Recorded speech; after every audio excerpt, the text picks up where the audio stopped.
Hey all, welcome back to today's episode of The Incompetent Gardener. I'm Justin. I'll be your host through this calamity of a situation today. We're going to talk about bee smokers. So, I've had both success and failures with this.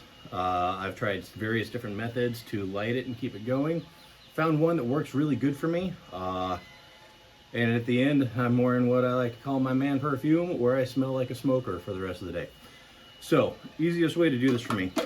So I take a little handful of pine straw, I like to get it all nice and tight, and just cram it down in there.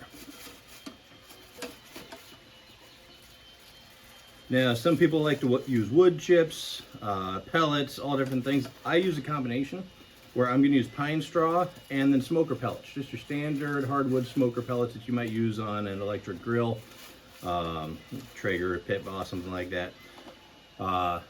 So get a nice little bird's nest in there. And then I like to take a little butane torch just because it's a little faster. You can use any kind of lighter, but just something with the flame. Like you could just throw a match in here. All I'm looking to do is get a small flame going. That's it. And then I'm going to give this a second to start to burn down. And I'll give it a few puffs of smoke. You'll see that flame jump up as I do that. And what I'm doing is I'm just trying to get this to smolder and get some good coals going in here. Get it nice and hot. So I'm just going to keep doing this for a second.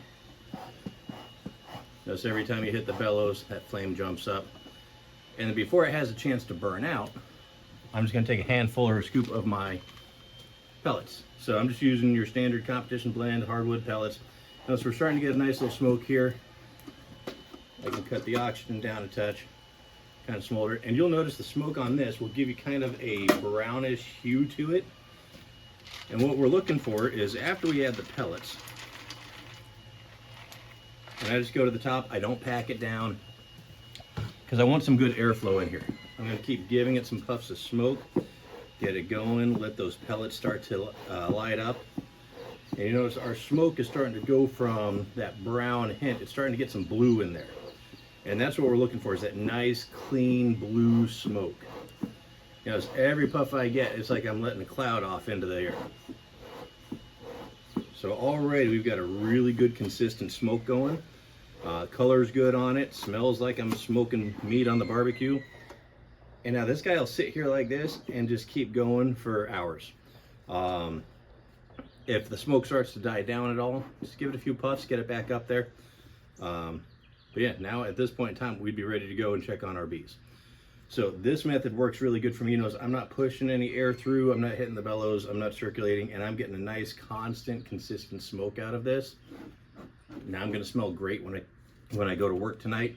Yeah, here we go. That is as simple and easy as this gets. And now this will go for hours, like I said. So yeah, that's how I like to use the smoker. Go ahead and leave a comment, let me know what you guys think. But yeah, this thing will go, and again, if it just starts to die down at all, give it a few puffs. And now we're back to a nice, thick, consistent smoke. So, hope you guys enjoy.